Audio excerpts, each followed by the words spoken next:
Hi, I'm Erin Dodge with Spokane County Library District.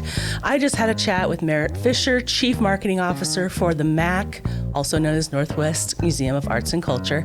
We talked about all kinds of cool things. We talked about the current exhibits. There's 4. You get 4 exhibits if you go there now. We talked about upcoming events, things for Halloween, things coming up for Christmas. And then we also talked about some really cool things coming up next year that you are going to want to check out. So I hope you enjoy.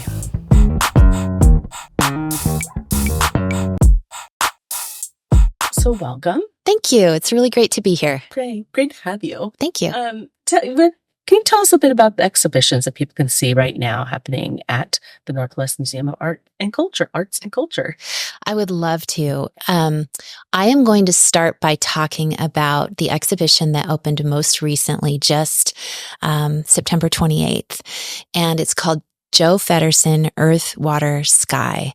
And it is a retrospective of the 40-year career of Joe Feddersen, who's a Colville native, who is really a landscape artist. But what do you think of when I say landscape artist? Yeah, I was thinking outdoors and plants and trees, but right. I've seen some of his work. Right. So right. I know so that's not what you mean, right? It's more of his contemporary interpretation of what landscape means to him. So he incorporates symbols that represent landscape from his traditional culture and symbols that that we can identify with as people out in the world right now, like tire tracks or the towers that come off of dams. Right. But also it's what I saw was very vibrant. So it's not like black and gray. I mean, there's a lot of color, there's a lot of light and all that going on with his art. Yeah, he's very thoughtful and very purposeful. So you will see, in the exhibition, I can think of a beautiful large-scale black and white piece of the Power Tower. Okay.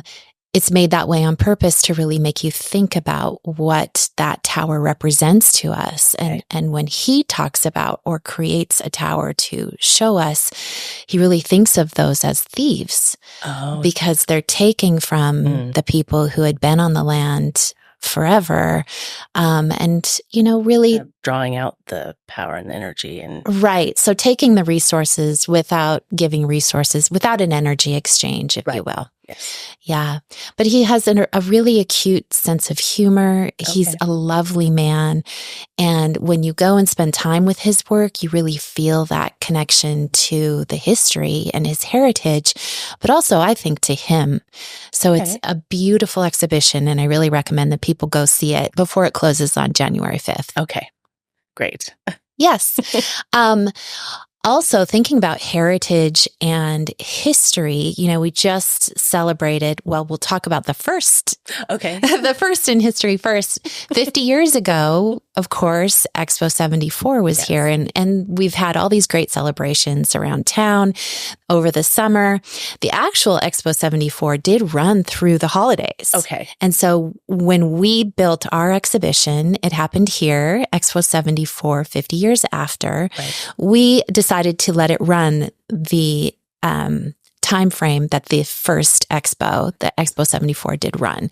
So this is a really bright and colorful exhibition with tons of archival materials because we, as the Eastern Washington State Historical Society, are the official keepers of the Expo 74 archives. Okay.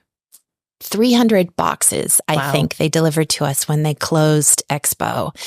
And it sat untouched for quite a long time. And then about, I think, three and a half years ago, we got a grant from the Johnston Fix Foundation, which is a local foundation, to really dive into those archives and see what was there. Okay. And this exhibition resulted from that generous grant. And we have all sorts of amazing things in that would have exhibition. Been so much fun to dive into that. I think overwhelming, so. But also like a Yes. treasure hunt, you know? I think so. I think that the treasure part of it made it fun. Of It course. might have been a little tedious Sure. from time to time. Well, 300 boxes, yes. Yes. What box are you on? I'm on box 15. Yeah. Oh, okay. It took some time. Yes. We did a little something very small scale, similar around our libraries where we had folks send in their items and they were displayed for the month of July Cool. in our various display cases. And we had some folks with a video. So yeah, it's a wonderful thing to celebrate. It's pretty historic. Yeah. We got the expo in 1974. So Yeah. Those actually, Expo 74 is my very first memory. oh, I was 2 years old. okay. I traveled with my family, a road trip from South Dakota. Okay. And I do remember very specific things from the expo. And it was really fun. We had a reception, an opening reception. And I was talking to a gentleman there that is on our foundation. And I said, oh, I remember the people log rolling on the water. And I remember them having competitions to climb up the poles. And he said, oh, thank you. That's so sweet of you to say. Was he the It was his family that put on that part of the expo. Yeah. Isn't that wonderful? And you can just meet people and they're like, oh yeah, my family did that. Exactly. Or, These are my memories. Yeah. That's wonderful. Yeah. And so images and Yes, and we have a costume from Liberace. Liberace played the opening day. I think it's 4 or 5 concerts. Okay. And it sold out the brand new opera house. Wow. So we have this incredible denim and diamond oh, Liberace costume that is on display. oh, that's awesome. Yeah. Yeah. We have some costumes. We have lots of images. We have really cool, fun facts about the expo. It's definitely worth coming to check out. Excellent. If you haven't already. If you haven't, yeah, Yeah. some folks might have already. Yeah. It's going to be here through the end of the year when. That will actually close on January 26th. Okay. So if you can't quite get there this year, you have A little bit of 6 time. days. Yes. Into the new year. Exactly. Our Tuesday Memory Cafes at North Spokane Library are friendly, weekly gatherings that offer a community space for those navigating memory loss and their caregivers. Every Tuesday at 11 a.m., stop into the library to connect and participate in activities, all selected to promote mental acuity, health, and wellness. Memory cafes are a comfortable way to connect with other caregivers and people experiencing memory loss. Be part of something special where understanding and support go hand in hand. So, interestingly, we had 2 Spokane history exhibitions open at the same time. One is the Expo 74 one, and one goes back 50 years prior, so the 100-year anniversary this year. And this exhibition is called 1924, Leadership, Sovereignty, and the Indian Citizenship Act. And in 1924, Congress, the U.S. Congress, passed the Indian Citizenship Act, granting U.S. citizenship to American or U.S.-born American Indians. Okay. And shortly after that, Spokane raised its hand and said, let's host the first Indian Congresses. Okay. And that happened in 1925. Here, right downtown, there was a convening of members of all different tribes from around the country to come and talk with each other and representatives from the U.S. government about how to navigate this new reality of being citizens not only of the United States, but of their own sovereign nations. Right. In this exhibition, we really focus on the leaders, the local leaders of that time who were really integral in helping their people navigate what was happening. Wow, that sounds interesting. It's powerful. Yeah, it's really a beautiful exhibition. Wonderful. And so imagery and then like a lot of sort of the telling of the history. Mm-hmm, mm-hmm. We actually have some video. Oh, good. Yeah. Wow. Showing people. There was a lot of people who got really dressed up in the regalia as a sense of pride, really showing who they are to the government officials from the U.S. and to other tribes. Sure. And it's really neat to think about that as you look at the images that our curators have shared with us in this exhibition. Like, wow, this really is a huge turning point. And learning a little bit more about how these people were kind of taking their first steps into being U.S. citizens. Okay. Yeah. And that was just 100 years ago. 100 years ago and 50 years ago. Wow. Yeah. So the last exhibition that we have is really one of my favorite exhibitions that I've experienced at the MAC in a very understated way. And it's called Woman Artist Catalyst, Art from the Permanent Collection. It's in one of our side galleries, and you walk into that space and you just feel the feminine energy of creativity in all different media. So there's sculpture, there's ceramics, there's paintings, there's prints. We have contemporary art. We have art from, a very long time ago. Okay. But it's really focused on locally and nationally famous artists from the Inland Northwest. Okay. And that I really highly recommend. I mean, just the energy in there is, it's peaceful. It feels really nice. Yeah, I think it'll be really nice. We had it running while we had a 1970s car show going on over the summer. Kind of a contrast. That felt very masculine and kind of energetic. Sure. And then in this gallery, it felt very calming and peaceful. Okay.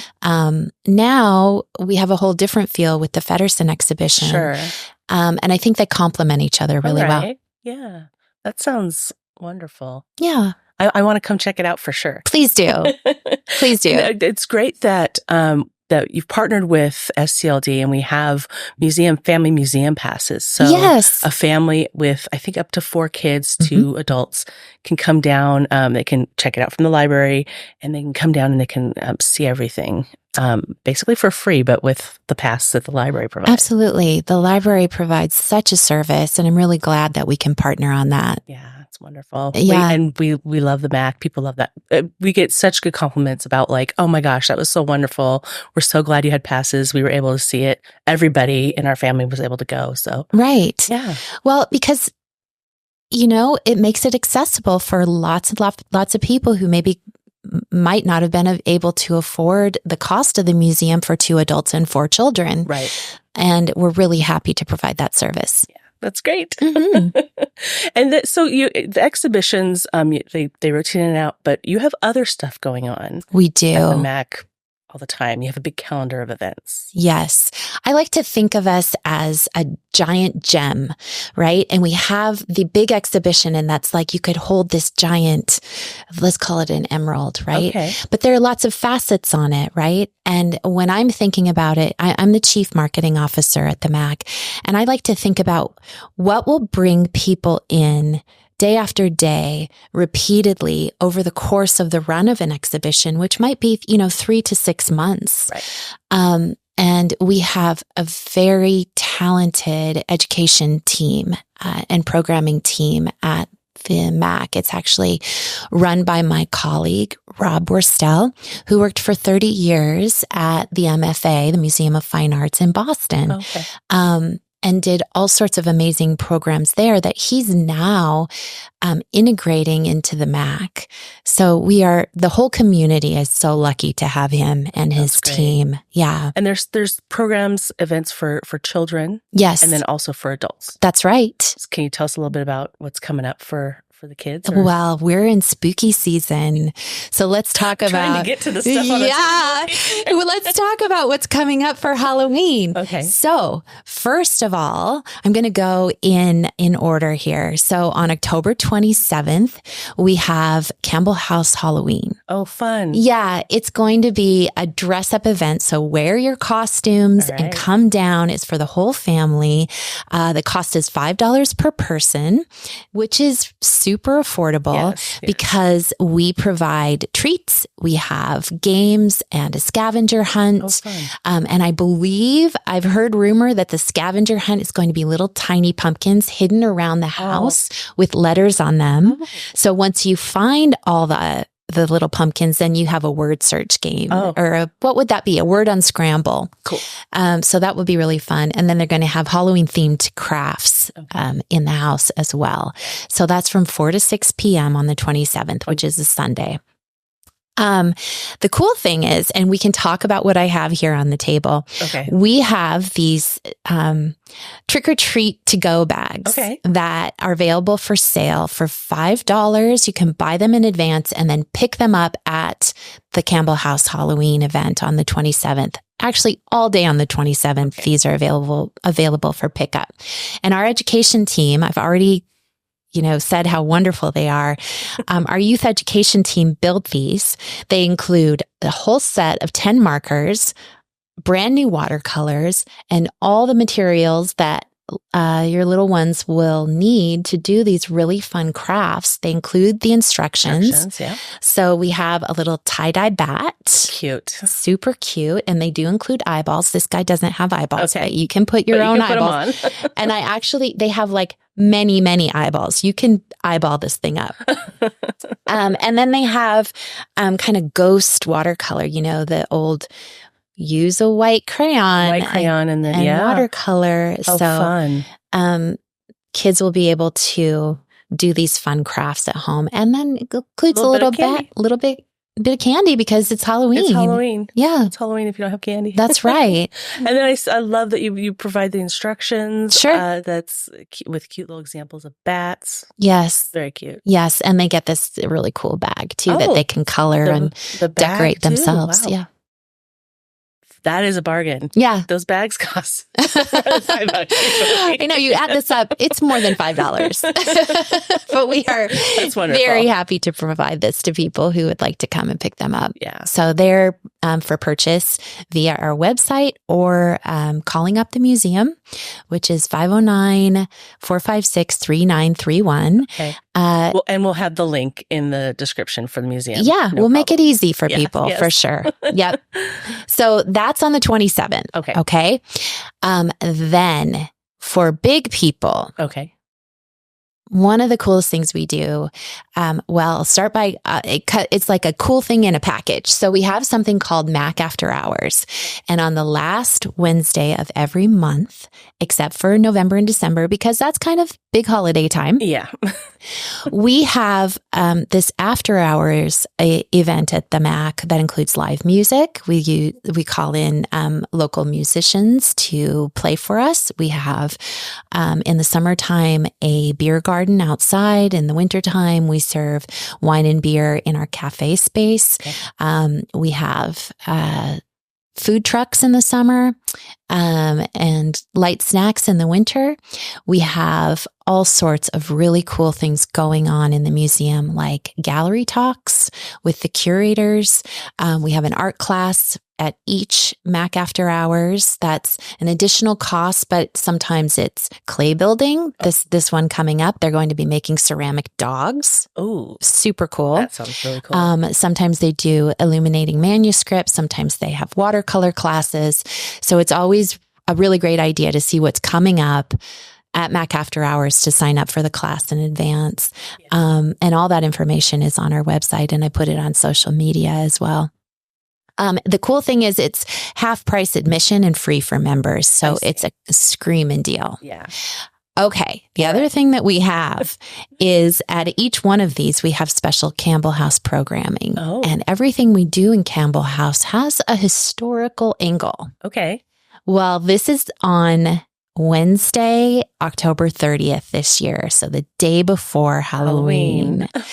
And our amazing education team and our docents have created something called Dark History. Oh.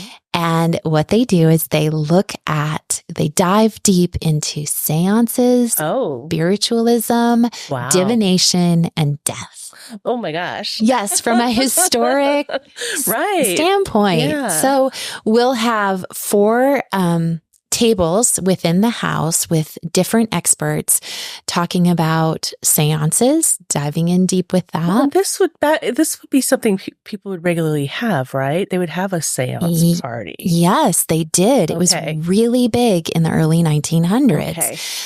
One of the tables actually will have newspaper articles for mediums and, have photos from the day of, different things that people were doing right out in the open. It was much more public than maybe an experience like that today might be. Right. So in the spiritualism table, they're going to have some hair jewelry. That was really common. We're going to pull some things out of our collections that are a little bit more macabre. Okay. Maybe like the eye doctor's eyeball set that you can take a look at. Yeah. That's perfect. Yeah. We actually have a woman who is going to be at one of the tables doing more of a living history type demonstration of tea leaf reading and tarot card reading. Fun. And then we're going to be talking about morning rituals because Mr. Campbell he actually died of cancer and he was nursed in the Campbell House home in his office for 2 years. So they're going to be displaying Mrs. Campbell's morning garb. She mourned officially for 1 year. I've learned that she had 19 black dresses made specifically for her mourning period. After that year was finished, she decided she would mourn an additional year, which was kind of beyond the standards of what was expected at the time. So one of our educators will be speaking in depth about that and the morning rituals that were expected of people. It was really the norm.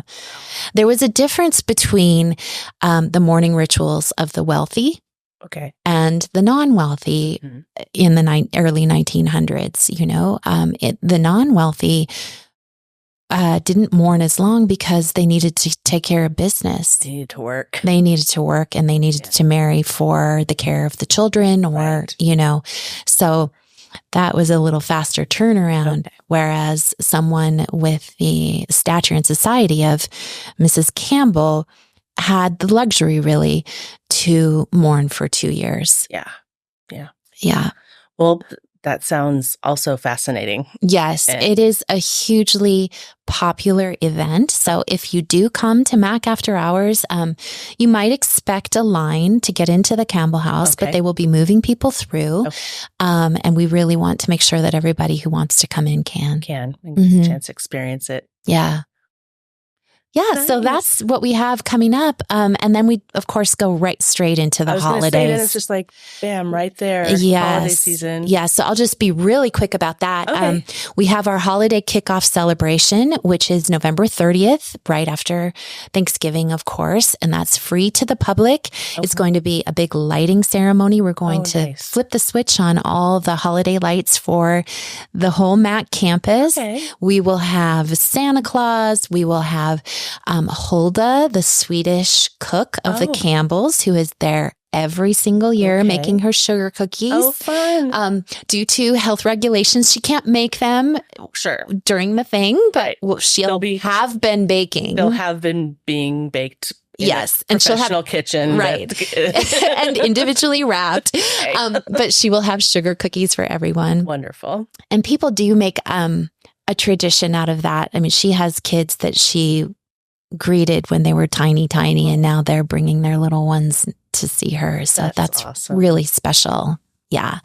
Then on the December 7th, we have our Holiday Artist Studio Tour. It's the 8th annual this year. Nice. And we work with about 5 or 6 artists each year and create a self-guided tour for people so that they can go and meet with the artists in their studios. And then it's just in time for holiday giving. So we support the artists in that way. People can buy gifts for the holidays. That makes sense. Yes. So that is $20 per person. Okay. It's $25 if you'd also like to join us at Patsy Clark Mansion for a reception that evening from 4 to 6 p.m. to meet the artists or see them again. I see. And chat. We'll have a pianist. We'll have beer and wine, which is included with the additional $5 that you'd pay. So it's also a great deal and a nice holiday tradition. Then on the 8th, we have wassail. Okay. What's that? Have you had wassail? Mm-mm. Yeah. Some people like that. It's like a spicy apple juice thing. Okay. Ours is non-alcoholic, so we can serve the whole family. And what wassail is at the MAC is a special members-only member appreciation event at the Campbell House. Okay. Also another tradition for people who've been members at the MAC. They really enjoy coming, and we take down the ropes in the Campbell House. We have the Christmas music playing, the holiday music playing, and we celebrate with wassail for the whole family, with champagne for the adults, and with cookies. And it's just a nice mingling holiday party, really. Yeah. That sounds nice. And then the last thing we have going on is December 19th, 20th, 21st, and 22nd. Okay. We have a living history event at Campbell House. Where the whole family's there. Or members of the family that can attend. Okay. But always hold to the cook. Okay.